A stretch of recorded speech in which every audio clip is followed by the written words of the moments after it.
നിങ്ങളെക്കുറിച്ചും നിങ്ങളുടെ സ്നേഹത്തെക്കുറിച്ചൊക്കെ പറഞ്ഞ് അരുണേട്ടൻ നിങ്ങളുടെ ഫാനാ ഇപ്പൊ. ഇദ്ദേഹം നിന്നോട് പറഞ്ഞിരുന്നില്ലേ ഇദ്ദേഹത്തിന് ഇഷ്ടപ്പെടാത്തൊരു റൗഡി ഇവിടെ ഉണ്ടെന്ന്?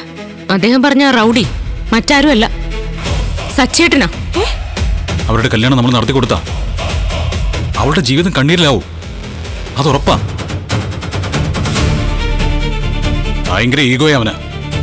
പോലീസ് യൂണിഫോം ഉള്ളതിന്റെ അഹങ്കാരവും ഒരിത്തിരി പോലും മനുഷ്യത്വം ഇല്ല അവന്. ഈ മറ്റുള്ളവരെ വേദനിപ്പിച്ച് അതിലും സന്തോഷം കണ്ടെത്തുന്നവനാ. അവൾ അവൾക്ക് വേണ്ടി മോശം ഒരാളെ കണ്ടെത്തൂന്ന് അമ്മയ്ക്ക് തോന്നുന്നുണ്ടോ? ഒരു ദിവസം കണ്ട് ഇഷ്ടപ്പെട്ടവരല്ല അവര്. പരസ്പരം ആഴത്തില് മനസ്സിലാക്കിയ ശേഷം അവരിങ്ങനെ ഒരു തീരുമാനം എടുത്തത്.